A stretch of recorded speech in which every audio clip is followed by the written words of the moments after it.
Hello students, this is Prachi. Welcome to our channel. आज हम करने वाले हैं क्लास 12 चैप्टर 9 एक्सरसाइज 9.3 के एग्जाम्पल्स। और हमने यहाँ तक के 9.2 तक कवर कर लिया है, एज वेल एज यहाँ तक के सभी चैप्टर्स कवर कर लिए हैं। उन सबका लिंक आपको डिस्क्रिप्शन बॉक्स में मिल जाएगा। तो स्टार्ट करते हैं।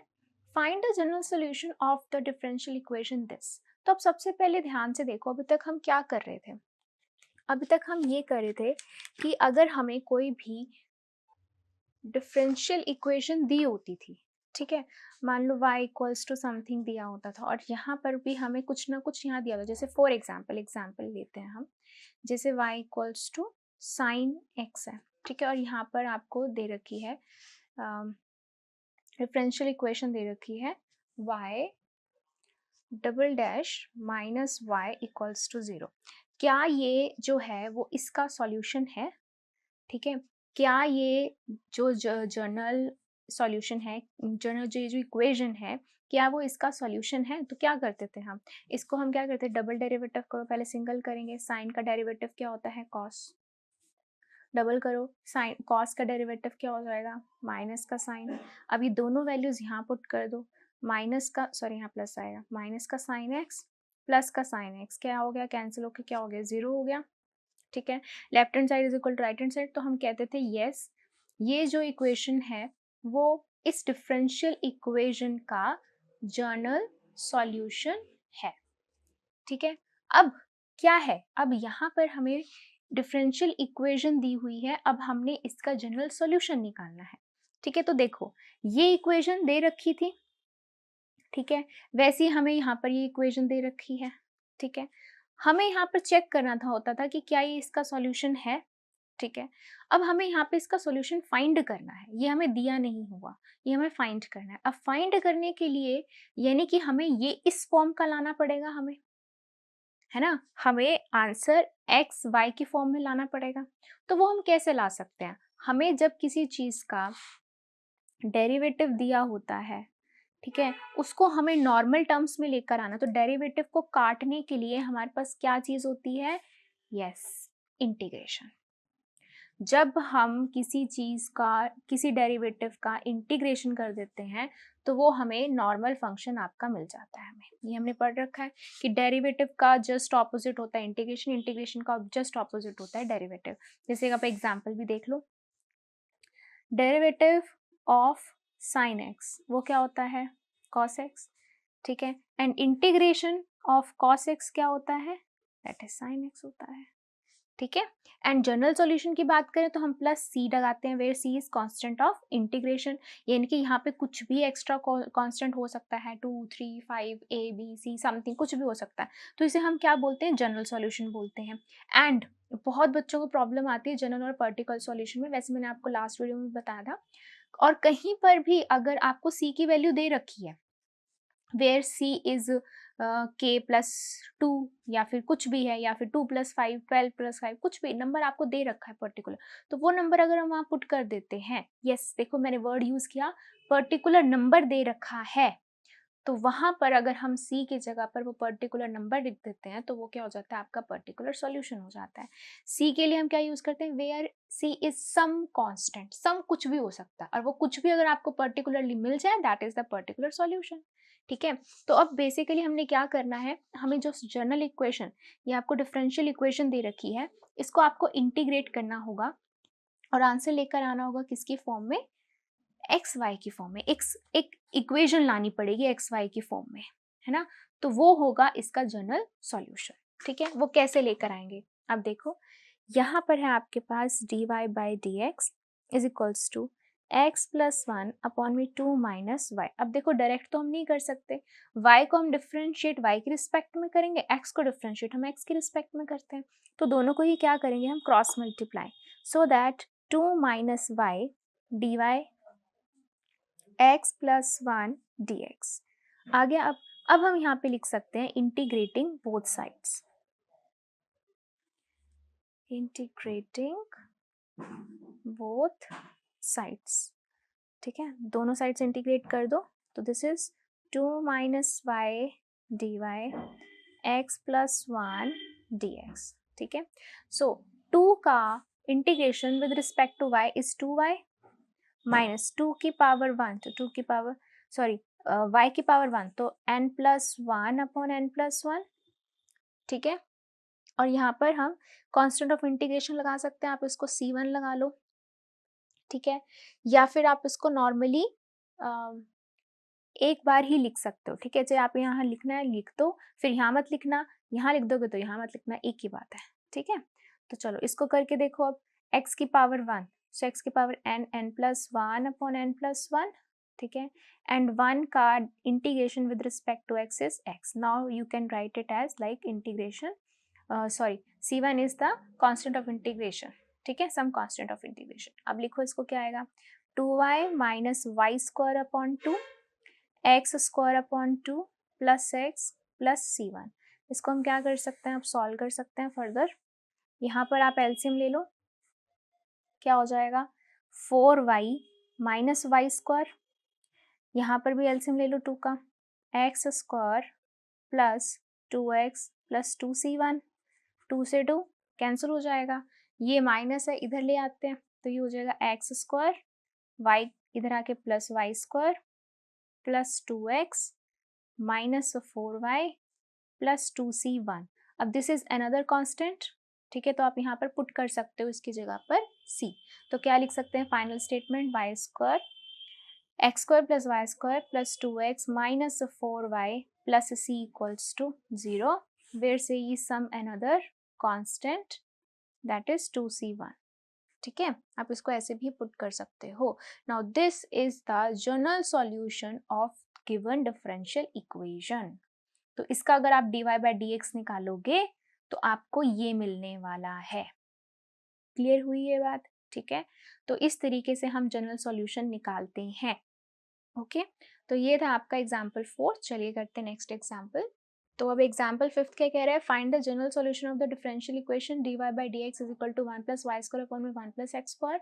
अब अगेन हमें इसका जनरल सॉल्यूशन निकालना है, तो सॉल्यूशन मतलब आपका आंसर एक्स वाई के टर्म्स में आएगा।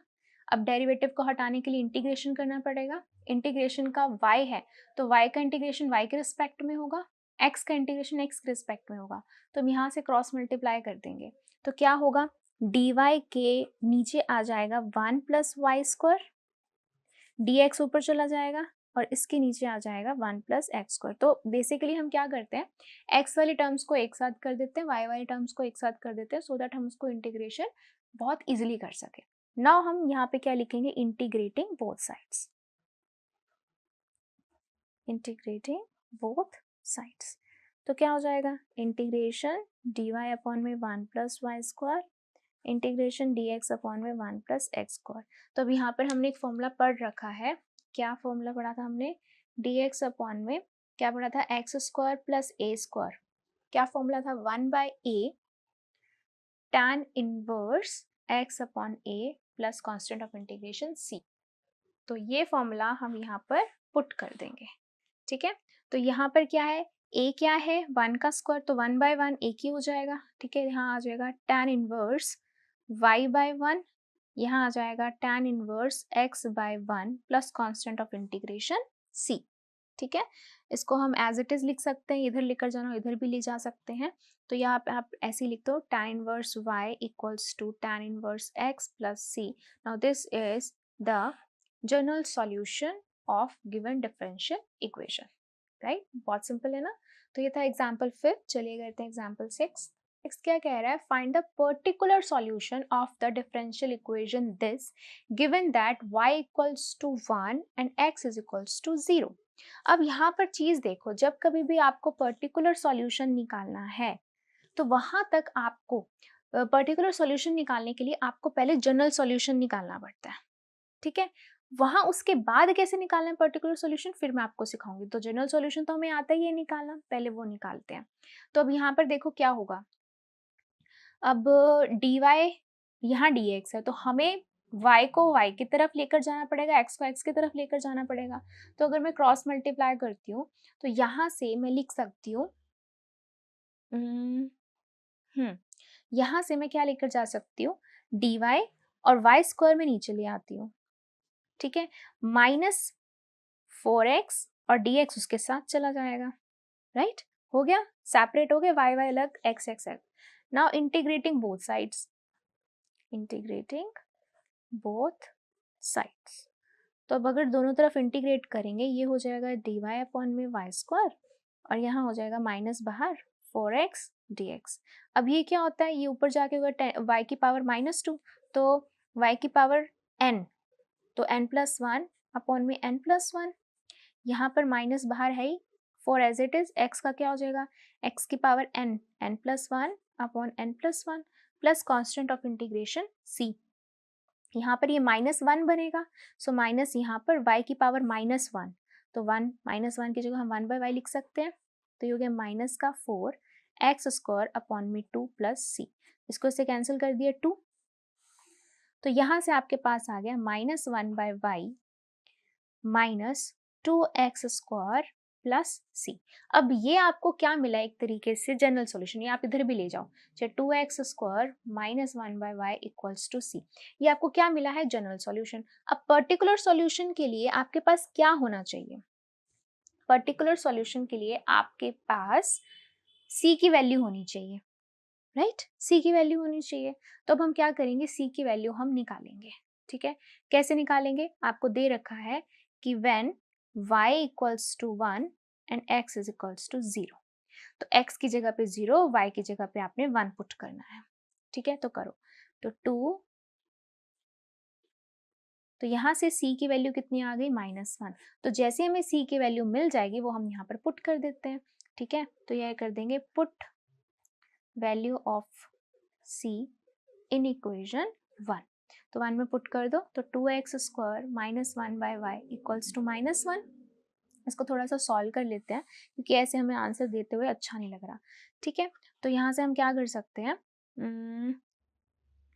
-1/y एज इट इज, तो ये हो जाएगा आपका -1 और यहाँ आके हो जाएगा -2x², माइनस यहाँ से कॉमन ले लेते हैं, ठीक है, क्या आ जाएगा 2x² प्लस 1, यहाँ पे भी माइनस था, माइनस से माइनस कैंसिल, सो 1/y आ गया आपके पास 2x² प्लस 1, ठीक है, क्रॉस मल्टीप्लाई कर देंगे, राइट, तो y कितना आ जाएगा 1 अपॉन में 2x² प्लस 1, तो हमें तो इस फॉर्म में लिखना होता है ना, तो हमने ये फॉर्म बना ली, तो x y के फॉर्म में हमारा आंसर आ गया, तो this is the particular solution of given differential equation.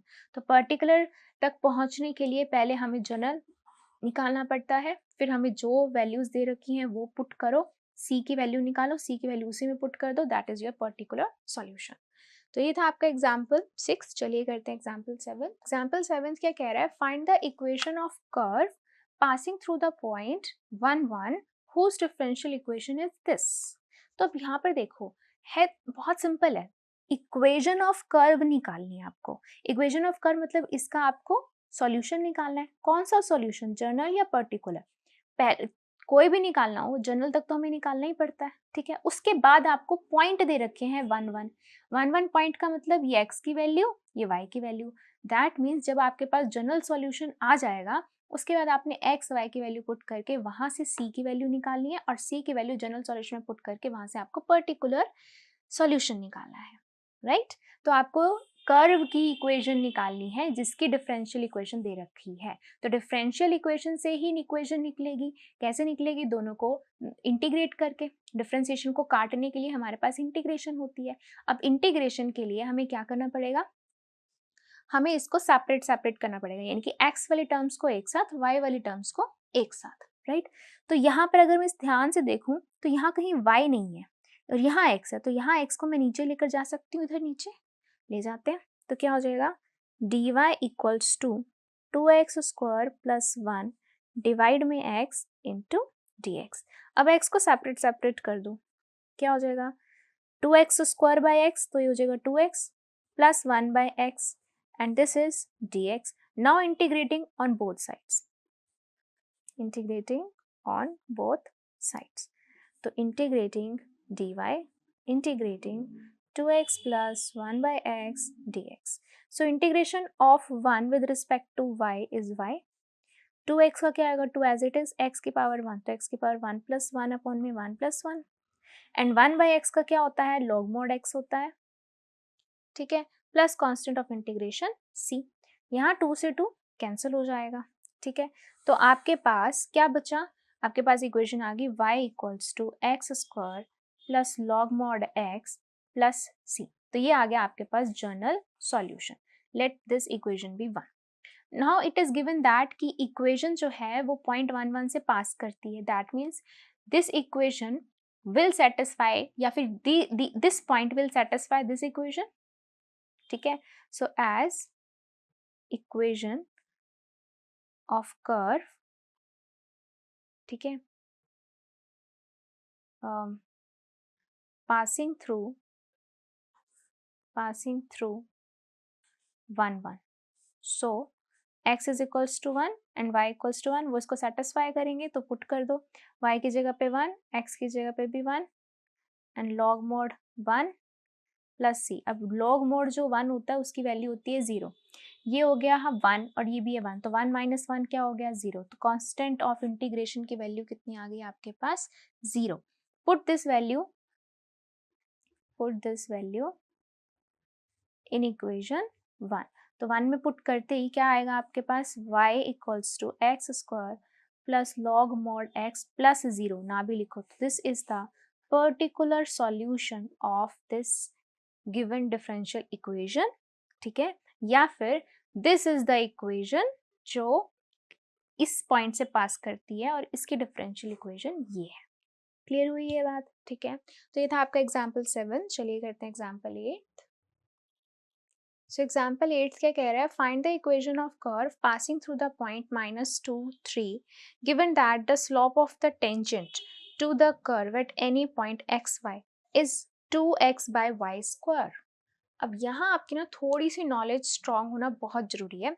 Slope of the जो टेंजेंट होता है ना, ठीक है, टू अ कर्व, एक कर्व के स्लोप का टेंजेंट, कर्व के स्लोप का टेंजेंट, इस टेंजेंट जो होता है उसको हम डिनोट करते हैं dy बाई dx से।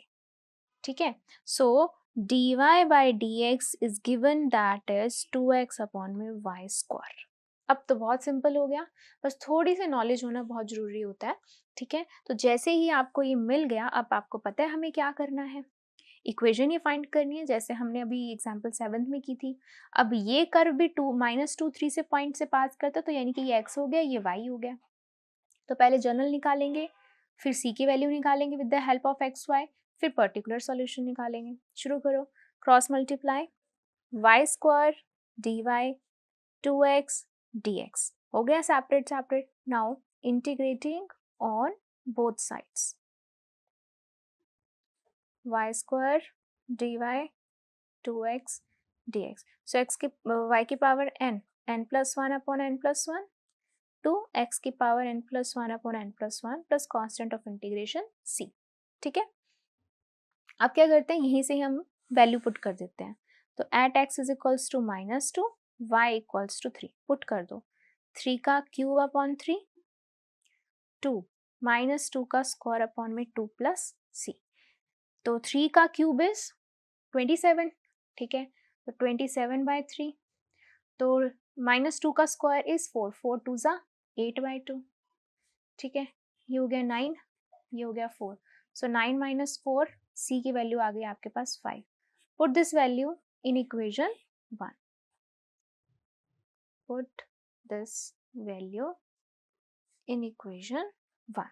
ठीक है, तो क्या मिलेगा आपको, y क्यूब अपॉन 3, 2 से 2 आप कैंसिल भी कर सकते हो, एक्स स्क्वायर प्लस c की वैल्यू कितनी आ गई 5। Now this is the particular solution, या आप कह सकते हो this is the equation of the curve जो इन पॉइंट से पास करती है और इसकी जो स्लोप है जो टेंजेंट का उसकी ये इक्वेशन है।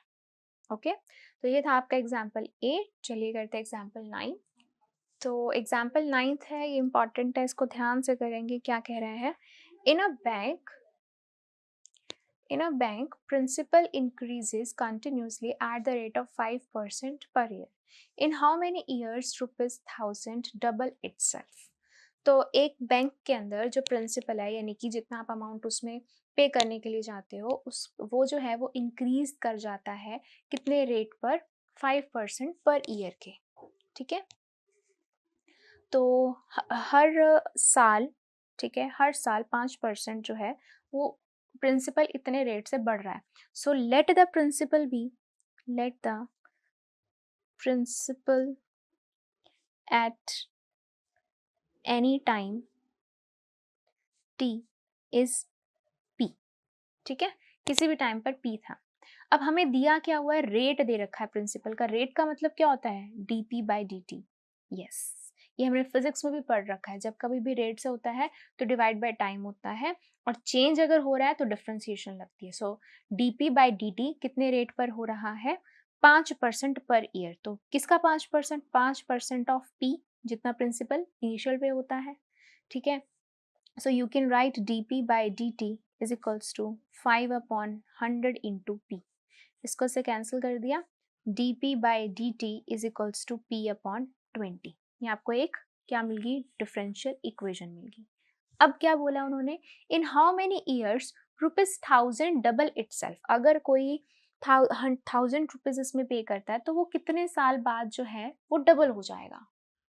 तो दैट मीन्स आपको p कितना दे रखा है, 1000 दे रखा है, ठीक है।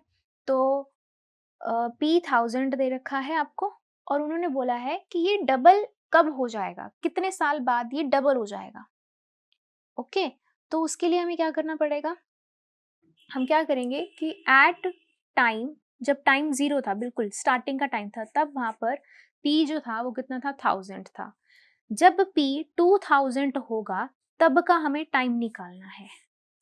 ये सिचुएशन समझ में आ रही है आपको, कि हमने पे किया 1000, यानी कि तब टाइम तो हमने कंसीडर ही नहीं किया, यानी कि at t equals to 0 principal कितना था, 1000 था। अब प्रिंसिपल 2000 होगा तब टाइम कितना होगा, तो पहले तो हम क्या करेंगे, हम यहाँ तक ही कंसीडर करते हैं, यानी कि ये एक हमें पॉइंट मिल चुका है ना। तो ये हमें एक डिफरेंशियल इक्वेशन मिल चुकी है। डिफरेंशियल से हम जनरल सॉल्यूशन निकाल सकते हैं। जनरल में ये वैल्यूज पुट करके हम वहां से पर्टिकुलर सॉल्यूशन निकालते हैं, उसके बाद देखते हैं इसका क्या करेंगे, ठीक है। तो चलो पहले इसको करते हैं सॉल्व। क्रॉस मल्टीप्लाई कर लो, dp/p इक्वल्स टू dt/20 आ जाएगा, ठीक है। इंटीग्रेटिंग बोथ साइड्स करो, इंटीग्रेट करो, क्या मिलेगा आपको, ये हो जाएगा dp/p इंटीग्रेटिंग dt/20। सो ये हो जाएगा log mod p, और यहाँ से हो जाएगा आपके पास t/20। बस यही मिलेगा आपको, ठीक है। Because 20 is constant and derivative of t with respect to t is derivative of 1 with respect to t is t, ठीक है। प्लस यहाँ पे आ जाएगा constant of integration. Now log को हटाने के लिए, या लॉग जब उधर जाता है तो किस में कन्वर्ट हो जाता है, एक्सपोनेंशियल में कन्वर्ट हो जाता है। तो हम इसको क्या लिख सकते हैं, और p इक्वल्स टू एक्सपोनेंशियल की पावर t/20 प्लस एक्सपोनेंशियल इधर भी जाएगा, इसकी पावर c, ठीक है। आप इसको c1 लगा लो ताकि हम इसको कलेक्टिवली बाद में c लिख सकें। Now this is another constant, this is another constant which we can write it as normally c, ठीक है। तो इसको हम नॉर्मली c लिख सकते हैं, ठीक है। अब एक चीज और ध्यान से देखो, यहाँ हमने एक गलती करी है, क्या, जब एक्सपोनेंशियल जाएगा वो एक्सपोनेंशियल इस पूरे पे जाता है, ये अलग अलग एक्सपोनेंशियल नहीं जाएगा, ठीक है। तो एक्सपोनेंशियल इस तरीके से जाएगा, ये जाएगा एक्सपोनेंशियल, ठीक है, ओके। तो एक्सपोनेंशियल यहाँ पे जाएगा, तो इस पूरे, ये जो पूरा है ये इस एक्सपोनेंशियल की पावर बन जाएगी, ठीक है। नाउ अब इसको हम क्या लिख सकते हैं, e की पावर t/20 डॉट e की पावर c1, क्योंकि हम क्या करेंगे, बेस सेम होता है, पावर्स ऐड हो जाती हैं, तो पावर्स ऐड में थी तो हमने इसको सेपरेट सेपरेट ऐसे कर लिया। Now this is another constant, ठीक है। तो we can write it as only c, और यहाँ मेंशन कर देंगे कि where c equals to e की पावर c1। तो ये भी तो एक कांस्टेंट था, ये भी एक कांस्टेंट आ गया। तो आपको ये एक क्या मिल चुका है, जनरल सॉल्यूशन मिल चुका है, ठीक है। So it is a general solution. Now time to put values here, ठीक है। So at t equals to 0 principal कितना था, 1000 था, तो पुट करो, प्रिंसिपल था 1000, c e की पावर, जब टाइम कितना था 0, तो 0/20, तो 0/20 इज 0 एंड e की पावर 0 इज 1, या किसी की भी पावर हो तो 0 1 ही होता है। तो c की वैल्यू कितनी आ गई, 1000, ठीक है। तो अब ये था आपका जनरल सॉल्यूशन, ये आ गई आपकी c की value, put this value put this value in equation 1। तो क्या थी in equation 1? p equals to c e की पावर t बाई 20, c की वैल्यू पुट कर दो, 1000 e की पावर t बाई 20। अब देखो हमें क्या बोला है, जब प्रिंसिपल 2000 होगा तब t निकालना है, ठीक है। तो अब क्या करेंगे, हम प्रिंसिपल की जगह 2000 और t की वैल्यू कैलकुलेट कर लेंगे, ठीक है।